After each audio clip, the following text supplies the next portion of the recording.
And we're back. And in this video we're going to finally start taking a look at some of those pre-built particle systems that we brought in. Now, a pre-built anything in Unity is referred to as a prefab. Prefab just means that a number of different things have been taken and all assembled into a package that you can use as a single unit. Might be a lot of different geometry, might be different particle effects, could be lights, could be anything pretty much that you want to have as a single unit that you can move around and use all at once. So let's just get to it. So here we go. So the first thing we're going to do is select our existing particle system here and just hit the delete key and delete it. Come down to our standard assets, particles, and here we've got all these things. Let's look in fire. We've got two different ones here. Let's just take flame, just put it in here, and look at that. Just bang, all of a sudden just drag it in there, and there it is. So you can see we've got different things. We've got yellow and orange, licks of fire, certainly not made out of those cotton balls. We've got some smoke that might be, but probably isn't, and all going on.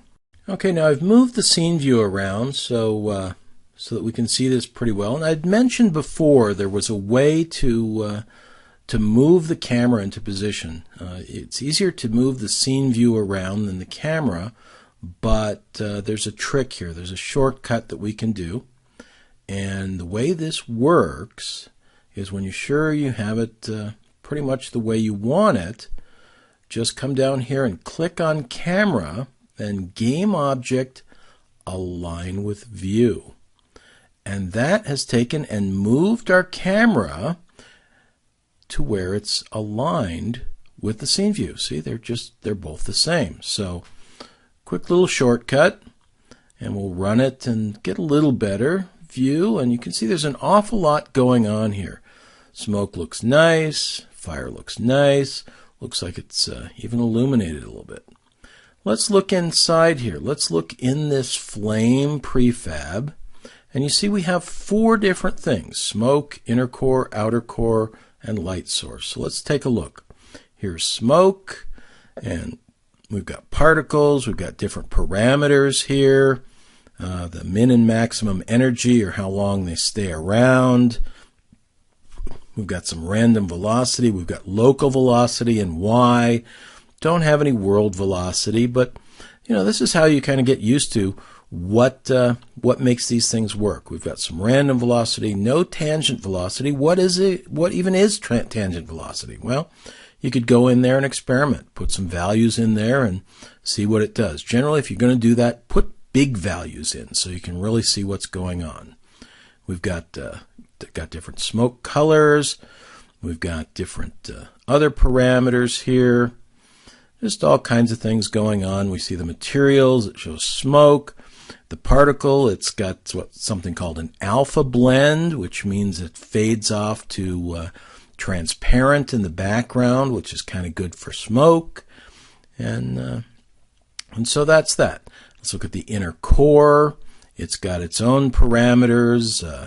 Outer core. Then here's light source. And something to note, this is a light. This is not a particle system. So, I said in a prefab you could have all kinds of different things, and here we have a light. In a fire you might want to have a group of logs that are part of that. But that's that. Here's dust storm. Here's legacy particle systems, some things that have been around for a while. Some of these other things, water. We've got fountain and waterfall and whatnot. All kinds of things you can look through and explore and see at least a starting point for making some of these things happen. So we're going to save the scene. Now we've got a particle example here already, so we don't write over that. We're just going to create this new scene, and then we'll save our project, and that's it. So that's a very quick look, but as you can see, there's a lot of things in there that you can go in and explore, and who knows. So that's it for now, and we'll see you in the next chapter.